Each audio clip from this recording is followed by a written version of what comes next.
Assalamualaikum warahmatullahi wabarakatuh. Kembali lagi di channel Kisah Dedemit. Untuk kisah kali ini, saya akan membawakan sebuah cerita dari tulisannya akun Twitter yang bernama Sangkara Anggita. Dan untuk kisah yang akan saya bawakan kali ini, yaitu sebuah kisah yang berjudul Digondol. Untuk kalian yang ingin membaca ceritanya secara langsung, silahkan kunjungi link yang akan saya cantumkan di deskripsi. Dan seperti apa kisahnya, langsung saja kita menuju ke ceritanya.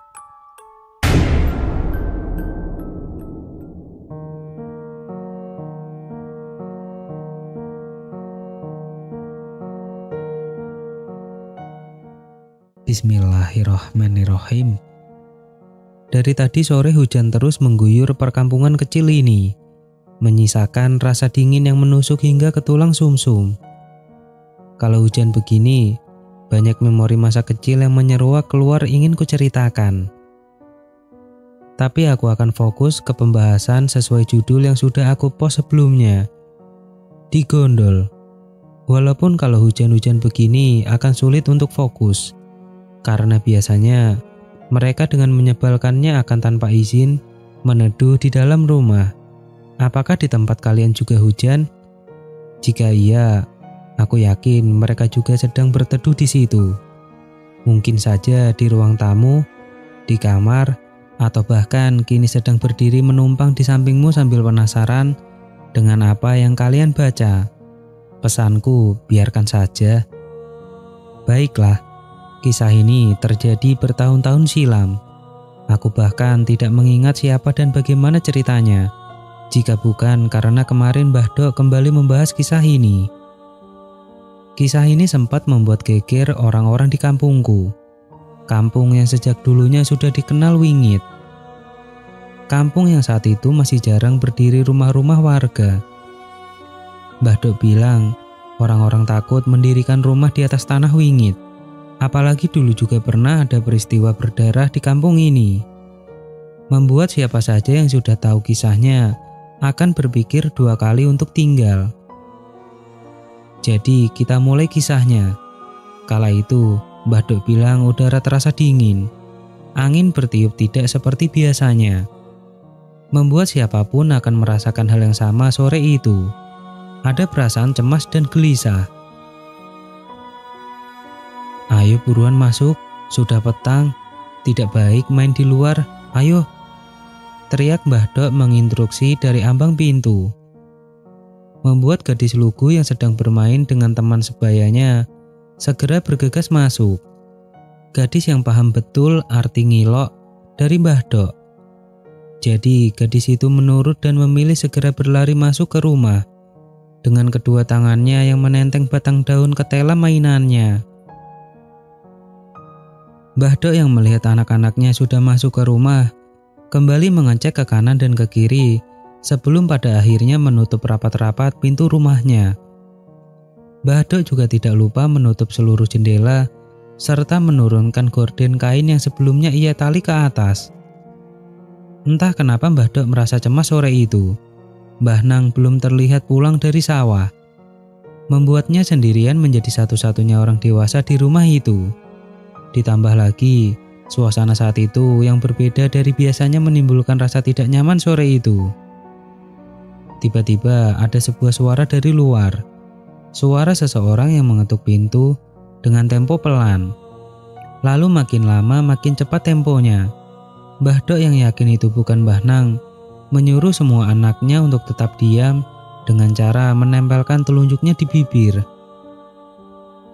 Sepenuturan Mbah Dok, jika kita bersuara atau menjawab atau bahkan membukakan pintu kepada makhluk itu, makhluk yang mengetuk pintu dengan cara aneh, sama halnya kita mempersilahkan makhluk itu bertamu atau masuk ke rumah.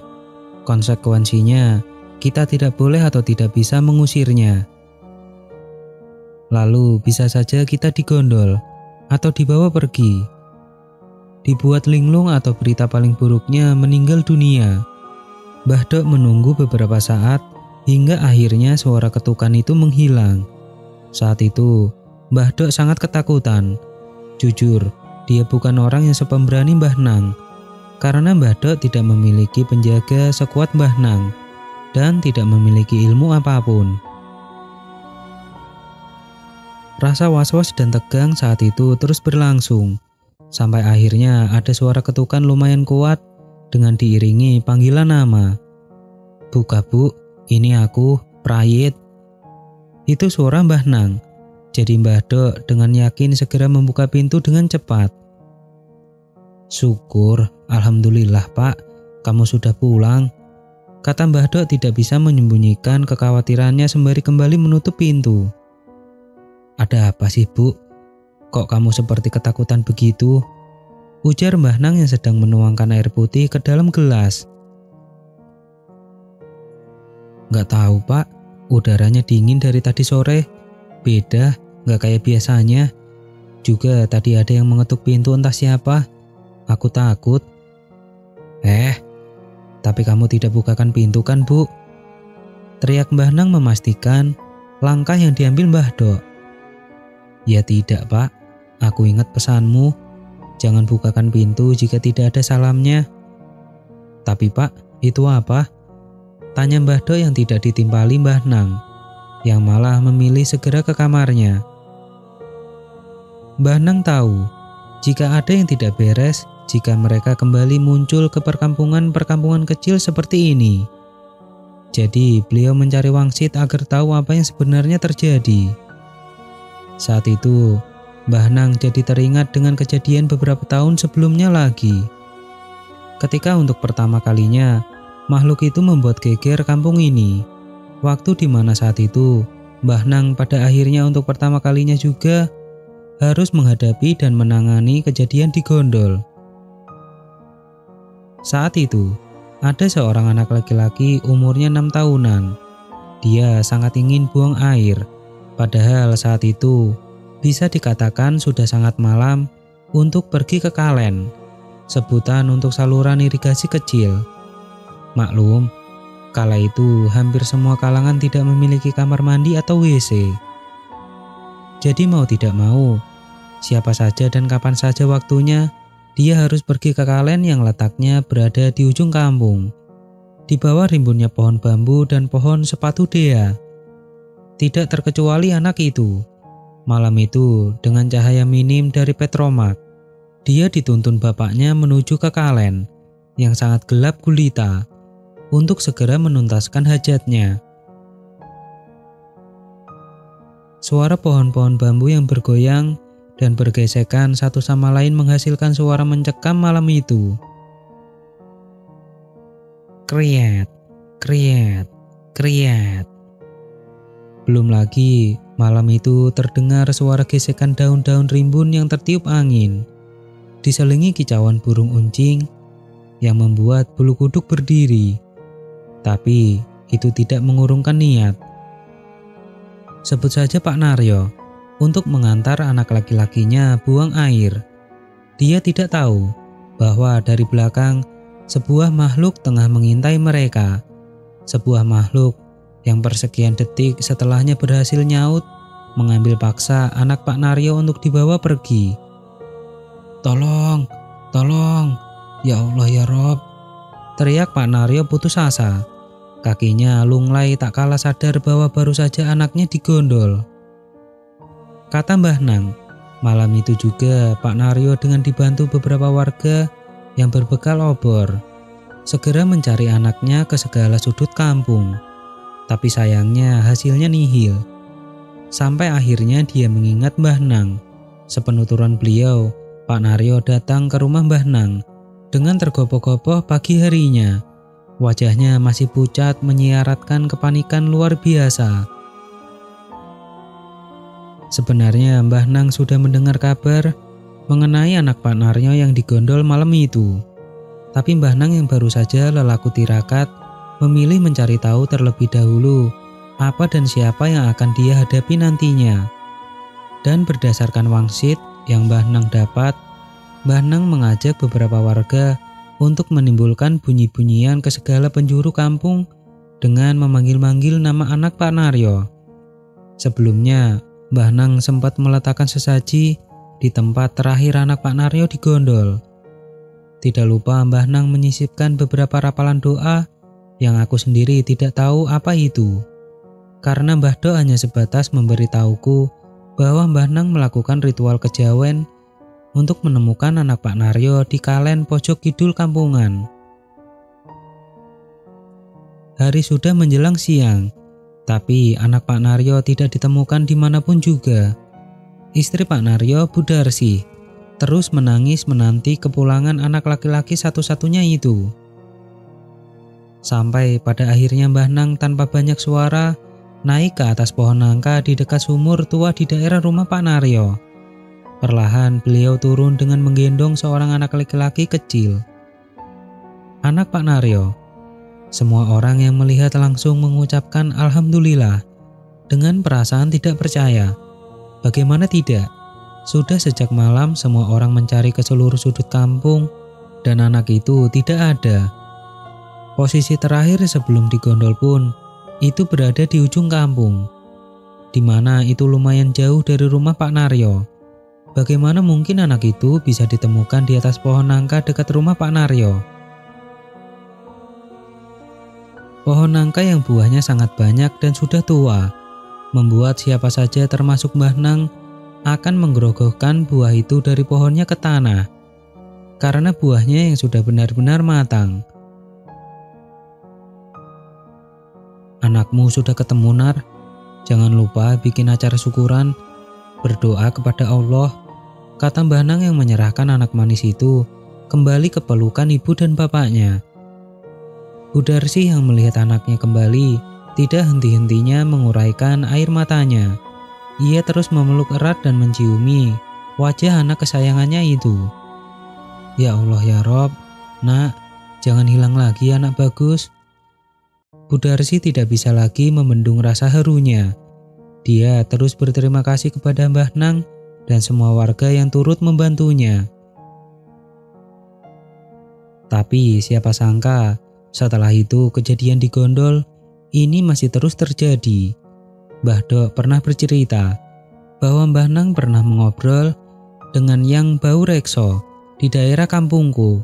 Dari penjelasannya, makhluk itu memang sangat suka mengambil anak kecil, orang yang suka melamun, sedih, putus asa, atau bahkan orang-orang yang kurang ajar atau biing. Wujudnya rayap-rayap, tidak jelas wajahnya, entah itu laki-laki atau perempuan, tapi dia tidak sendirian. Aku sendiri belum pernah melihatnya, dan semoga saja tidak akan pernah ditemukan dengan makhluk seperti itu. Mbah Nang bilang kukunya panjang, tangannya keriput. Ia seperti mengenakan jubah yang menjuntai-juntai layaknya siap melilit siapa saja. Dia sangat suka menunduk. Jika itu bertemu denganmu, kemungkinan kamu akan gila, linglung, dan naasnya meninggal dunia. Beruntung anak Pak Naryo saat itu masih kecil dan masih tergolong suci. Jadi dia tidak sampai mengalami hal yang cukup serius. Karena hal itu terjadi pada seorang pria berusia kurang lebih 20 tahunan waktu itu. Dia adalah seorang pemuda yang terbilang biing. Jika diberitahu orang tua selalu mengeyel dan sangat bandel. Namanya Anggoro. Pernah dia mengamuk minta dibelikan motor, yang notabene saat itu masih tergolong sangat sulit untuk dijangkau orang-orang biasa di kampungku. Bahkan orang-orang kaya di kampungku pun masih jarang yang memiliki motor pribadi. Anggoro mengamuk tidak terkontrol. Dia melempar semua berkakas di rumahnya dan terus mengumpat kepada kedua orang tuanya yang sudah sepuh saat itu. Bahkan tangannya itu dengan lancang mendorong ibunya hingga terjungkal di pelataran rumahnya. Dia tidak segan mendorong ibunya dan terus mengumpat bapaknya. Bahkan dia sempat meludah di depan kedua orang tuanya yang sudah terang-terangan menitikan air matanya. Sore itu, setelah puas mengumpat, Anggoro keluar pergi dari rumah entah kemana. Padahal sebentar lagi petang, dan di daerah tempat tinggalku saat itu masih jarang listrik. Jadi jalanan sangat gelap jika malam sudah datang. Pak Trimo membantu Bu Sundari berdiri dari tanah. Dia menuntun istrinya untuk segera masuk rumah karena sebentar lagi malam sudah datang. Pula gerimis sudah mulai turun ke permukaan bumi. "Walah, anak kurang ajar, akan menemui apa kamu ini nak?" Gumam Pak Trimo yang sangat sakit hati dengan perlakuan anaknya. Di sisi lain, Anggoro sangat emosi karena bapak dan ibunya tidak menuruti kemauannya. Dia sangat jengkel karena merasa bahwa keinginannya bisa saja dikabulkan jika bapak dan ibunya mau menjual sepetak sawah milik keluarganya. Dia terus berjalan menjauh dari rumah. Dia tidak tahu akan kemana, tapi emosinya menuntunnya menjauh hingga ke ujung kidul kampung. Hari mulai gelap membuatnya tidak bertemu dengan salah seorang pun di jalan. Sampai sadar-sadar, ia sudah di bawah pohon sepatu dea, yang daunnya sangat rimbun. Sialan, kenapa juga aku berjalan sampai sini? Umpat Anggoro yang telah sadar, dia berada di ujung kampung yang jauh dari pemukiman warga. Anggoro kesal, yang kemudian berniat kembali ke jalan yang semula ia tapaki. Dia berjalan lebih cepat, karena sebentar lagi pasti sudah sangat gelap. Jalanan akan tidak nampak jika tanpa obor. Di pertengahan jalan, hari sudah benar-benar gelap. Ditambah hujan yang mengguyur kampung kecil itu, menambah Anggoro harus berjalan pelan-pelan agar tidak salah jalan atau malah terjatuh. Dia terus ngeremet, berjalan perlahan, takut bila mana kesialan akan bertambah. Lumayan lama Anggoro ngeremet di tengah derasnya hujan. Dari kejauhan, dia mulai melihat cahaya dari sentir lampu zaman dulu yang memakai bahan bakar minyak tanah. Dia yakin itu rumahnya, karena secara geografis, posisi rumahnya berada di pojok dibandingkan rumah-rumah warga lain. Dia memicingkan matanya di tengah guyuran hujan. Lumayan sulit berjalan di bawah terjangan air hujan dan malam gelap tanpa lampu. Sampai sebuah suara berat mengagetkannya. Suara yang tidak memanggilnya tidak juga berkata apa-apa, hanya deheman yang mirip dengan gerangan. "Ah, bapak ngagetin aja loh," kata Anggoro yang merasa kaget karena si pemilik suara langsung menggandengnya ke depan menggunakan payung hitam. Anggoro menapaki jalanan yang sedikit demi sedikit berubah menjadi berlumpur karena jalanan masih tanah saat itu. Dia terus mengikuti bapaknya yang menggandengnya tanpa suara. "Tumben bapak tidak keluar suaranya, apa masih marah karena tadi?" Gumam Anggoro dalam hati, yang kemudian kembali mengacuhkan perasaan anehnya. Karena yang terpenting, dia akan segera sampai rumah. Sampai akhirnya dia merasa sudah sampai rumah. Sosok bapak itu menyuruh Anggoro duduk dan segera makan makanan di depannya, karena sudah dimasakkan komplit oleh ibunya. Aneh, padahal tadi ibu dan bapak menangis seperti sakit hati oleh perkataanku, tapi kenapa malah sampai repot memasak begitu banyak hidangan untukku? Itu yang sempat terpikirkan di benak Anggoro. Tapi lagi-lagi ia mengacuhkan dan memilih mandi lebih dahulu sebelum akhirnya menyantap makanan di atas meja. Dia berpikir, jika mungkin saja ibu dan bapaknya akhirnya merasa bersalah, kemudian membuatkan begitu banyak masakan untuk meminta maaf kepadanya. Baru saja Anggoro berniat kembali sebutan kamar mandi umum di kampungku. Tiba-tiba tangannya dipegang erat oleh ibunya. Kepalanya menggelengkan menandakan agar mengurungkan niatnya. Anggoro didekap oleh sosok ibunya itu. Lalu ia sama sekali tidak ingat apa yang terjadi berikutnya. Yang ia ingat, ia kemudian mendengar sayup-sayup kelotekan warga. Suara gaduh yang ditimbulkan dari berbagai macam alat rumah tangga. Setelah kejadian itu, sepenuturan narasumber, Anggoro menjadi linglung. Dia sangat pendiam dan sering menyendiri. Tatapannya selalu kosong, lalu tiba-tiba seketika berubah sangat ketakutan. Itu terjadi terus-menerus. Hingga tepat 40 hari setelah kejadian, Anggoro dinyatakan kehilangan penglihatannya. Di malam sebelum Anggoro kehilangan penglihatannya, dia sempat menjerit histeris. Dia merasa ada helai demi helai rambut menutupi matanya. Matanya perih tertusuk helaian rambut yang entah dari mana. Terus masuk ke matanya tanpa henti, sampai semua pandangannya benar-benar gelap. Setelah kejadian di malam hari itu, dia mencoba memberanikan diri. Dia bercerita bahwa selama ini, dia terus didatangi oleh makhluk yang wujudnya mengerikan. Makhluk itu adalah sosok yang sempat mendo-mendo, berubah wujud menyerupai seseorang, menjadi ibu dan bapaknya waktu itu. Makhluk yang terus meyakinkan Anggoro untuk ikut dengan mereka. Bahkan sempat makhluk itu meyakinkan Anggoro dengan iming-iming akan memberikan motor baru. Dan Anggoro sempat akan percaya karena hanya orang tuanya yang tahu bahwa dia ingin memiliki motor baru. Kalau saja ibunya tidak pulang dari surau kala itu, kalau saja ibunya tidak menyuruhnya sholat kala itu, dia pasti percaya dengan semua bualan demi itu. Karena di saat ibunya datang dan menyuruh Anggoro untuk bergegas sholat, makhluk itu terlihat sangat marah hingga akhirnya membuatnya menunjukkan bentuk aslinya. Makhluk yang dari sepenuturannya memiliki mata merah menyala menatap tajam penuh amarah dan memiliki wajah yang sangat mengerikan. Dengan jubah yang menjuntai seperti siap melilit siapa saja di dekatnya. Makhluk itu terus datang setiap hari untuk memaksa Anggoro ikut dengannya. Kata Mbah Nang, alasan Anggoro tidak bisa digondol kembali dan kenapa makhluk itu hanya mengajak Anggoro bukan langsung menggondol seperti sebelumnya adalah selain karena Mbah Nang memagari Anggoro, makhluk itu sangat menyukai ekspresi ketakutan Anggoro. Jadi dia hanya berniat menakut-nakuti Anggoro. Karena penyiksaan terhebat adalah rasa ketakutan. Hingga tidak jauh setelah kejadian hilangnya penglihatan, Anggoro dinyatakan meninggal dunia. Matanya membelalak menatap ke pojok ruangan. Ekspresinya sangat terlihat ketakutan dengan posisi tubuhnya meringkuk di atas ranjang. Untuk almarhum yang kami maksudkan, Al-Fatihah.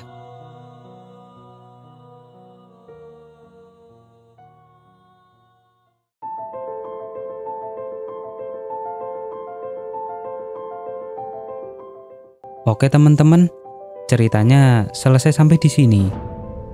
Bagaimana menurut kalian? Tuliskan di kolom komentar. Dan nantikan kisah-kisah horor selanjutnya tetap di channel Kisah Dedemit.